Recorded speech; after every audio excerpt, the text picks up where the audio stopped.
The parking lot of Jefferson High was a concrete ocean under the sodium orange glow of dying streetlights, steam rising from the hoods of idling pickups like ghosts fleeing the metal.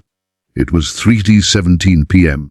on a Friday in late October, the kind of afternoon where the wind carried the bite of winter but the sun still pretended it had power. At the far corner, where the chain link fence sagged like an old dog's back, 5 silhouettes formed a tightening noose around a single, smaller figure pressed against a rusted blue Corolla. The girl's hoodie was 2 sizes too big, sleeves swallowing her hands, hood shadowing everything except the glint of a silver chain at her throat. No one in the circle noticed the chain. They were too busy laughing, too busy tasting the power that comes from outnumbering someone who never speaks above a whisper. Then the first punch landed, not from the bullies but from the girl. A short, vicious hook that snapped the ringleader's head sideways and painted the asphalt with a comet trail of blood. The laughter died like someone yanked the plug on a speaker. 5 mouths hung open. 5 pairs of eyes watched the quiet girl straighten, knuckles already swelling, and the parking lot itself seemed to inhale. This was the moment everything changed, the moment the myth of Ellie Harper, the invisible junior who sat alone at lunch, who vanished into the library stacks like smoke, shattered into 1,000 lethal shards. Rewind 12 hours. The same parking lot, but dawn instead of dusk. Emily stepped off the early bus with a duffel bag slung over one shoulder and the weight of a secret heavier than the textbooks inside. She moved like someone perpetually listening for footsteps that never quite arrived. Classmates streamed past her in rivers of Letterman jackets and pumpkin, spice perfume, none of them sparing a glance. She liked it that way. Invisibility was armor. At 16:45 a.m. the lot was mostly empty except for the janitor's rattling cart and the distant thump of the marching band practicing on the football field. Emily unlocked the Corolla. Her mother's car, technically, but her mother hadn't driven in 3 years, and slid the duffel into the trunk. Inside the bag a folded American flag, a pair of worn jungle boots 2 sizes too big, and a stack of letters addressed in handwriting that trembled at the edges. She touched the top envelope the way a priest touches a relic, then slammed the trunk before anyone could see. Jefferson High was a brick fortress in suburban Ohio, the kind of place where Friday night lights outshone the sun and the social hierarchy was carved in stone by sophomore year. Emily had arrived mid-semester junior year, transcript sealed, records redacted, rumors non-existent because no one bothered to invent them. She took the seat by the window in every class, headphones in but no music playing, eyes cataloging exits and sightlines the way other kids memorized TikTok dances. Teachers called her conscientious. Counselors called her reserved. The 5 seniors now circling her in the parking lot called her the ghost. Their leader, Bryce Callahan, quarterback, trust fund thick, had made it his mission to prove ghosts could bleed. Bryce's crew was a walking stereotype with varsity jackets, Mason the linebacker, Tyler the lacrosse captain, Connor the rich kid whose dad owned half the car dealerships in town, and Dylan, whose personality was whatever Bryce needed it to be. They'd started small, knocking books from Emily's arms, accidentally, spilling Gatorade on her sketchbook, filming her startled flinch for Snapchat stories that vanished in 24 hours. Each incident was a pebble in a landslide they didn't realize was building. Emily never reacted. She'd pick up the books, blot the Gatorade, delete the notifications without watching. The lack of response only fueled them. Predators mistake silence for weakness. They never consider it might be the sound of a fuse burning down. The fuse reached its end on that Friday. Bryce had cornered her after final bell, backed by his pack, phones out, recording. Smile for the gram, ghost girl. He'd sneered, shoving her shoulder. The shove sent her stumbling into Mason, who laughed like a hyena. Tyler formed the half circle, blocking the exit. Connor leaned against the Corolla's hood, keys dangling from his finger like bait. Dylan filmed vertically, portrait mode, because that's what the algorithm liked. Emily's hood slipped back. For the first time, they saw her eyes fully gray-green, flat, unblinking, the color of storm clouds deciding whether to hurricane. Bryce stepped closer, invading the invisible bubble she'd guarded for months. "What's in the bag, freak?" You live in your car or something." He reached for the duffel she'd retrieved from the trunk. His fingers brushed canvas. Emily moved. The punch wasn't wild. It was surgical, left foot pivoting, weight shifting to the ball, shoulder rotating, fist traveling the shortest distance between 2 points. Bryce's jaw made a sound like a branch snapping under snow. He dropped to one knee, blood already threading between his teeth. The phones wavered. Mason lunged, all 250 pounds of him, aiming to wrap her in a bear hug she'd never escape. Emily sidestepped, used his momentum, drove her elbow into the soft spot under his ribs. Air whooshed from his lungs like a punctured tire. He folded. Tyler swung a wild haymaker. She ducked, came up inside his guard, palm heel to the nose. Cartilage crunched. Connor, smarter or maybe just slower, tried to circle behind. Emily spun, boot catching him behind the knee. He hit the ground hard enough to rattle his teeth. Dylan, poor loyal Dylan, still had the phone up, mouth forming a perfect O of disbelief. Emily snatched the device, crushed it under her heel, and looked directly into the shattered lens. "Tell your dads," she said, voice low, steady, the first words any of them had ever heard her speak. "Tell them Sergeant Harper's daughter says hello." The name detonated louder than any punch. Sergeant Harper. The kind of name whispered in VFW halls and etched on granite walls. 3 years ago, Staff Sergeant Marcus Harper had dragged 4 wounded Marines through a kill zone in Helmand Province, taking 7 rounds in the process. The footage, grainy, helmet, cam, viral for 72 hours, showed him crawling, bleeding, refusing to leave his men. He'd come home in a flag-draped box. The Marine Corps sent a dress blues escort, a folded triangle of stars, and a promise that his daughter would want for nothing. What they hadn't counted on was what nothing would turn Emily into. She'd been 14 when the casualty assistance officer knocked. 15 when the nightmares started. Gunfire echoing in the high school cafeteria, the smell of diesel and cordite clinging to her hoodie. 16 when she realized the world kept spinning, indifferent, and that the only way to carry her father's weight was to become the kind of weapon he'd never wanted her to touch. The duffel in the trunk wasn't just memorabilia. It was curriculum.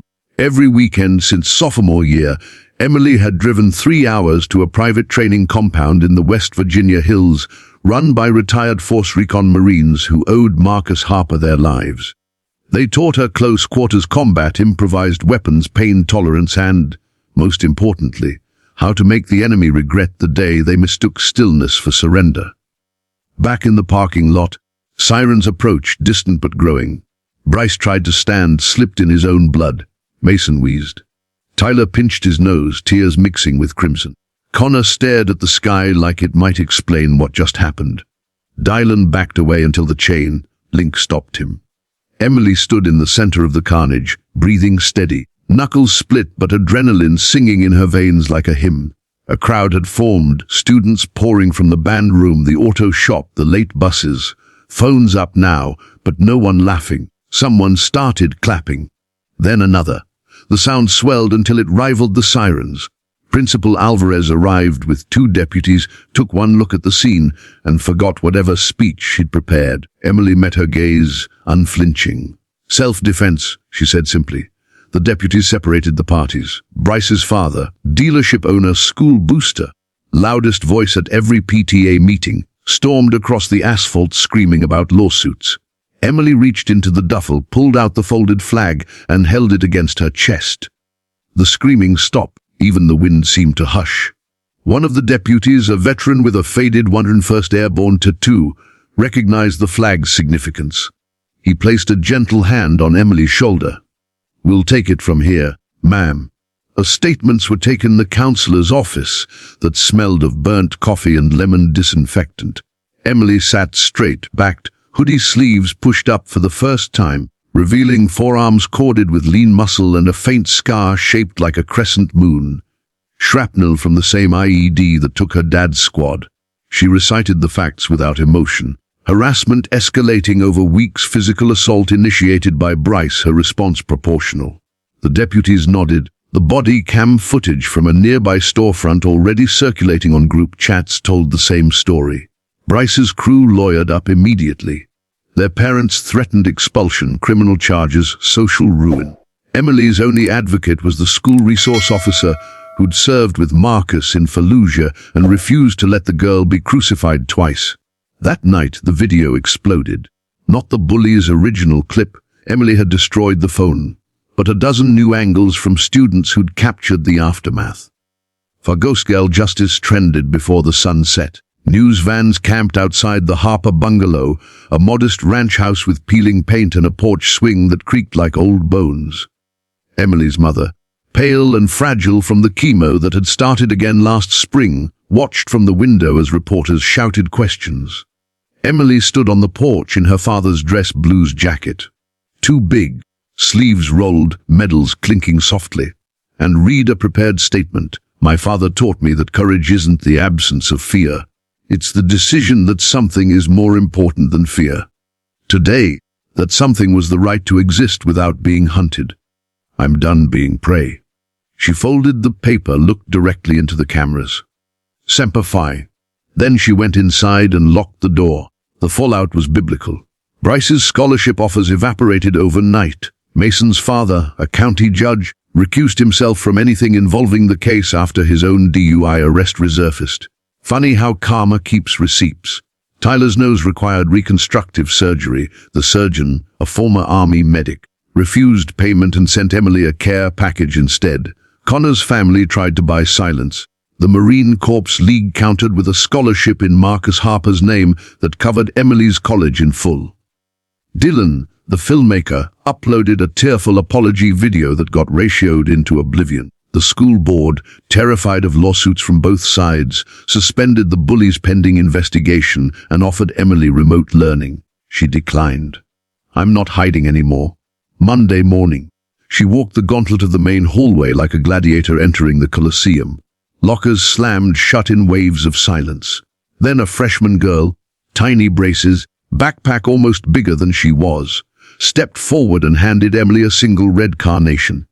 Another student followed, then a teacher.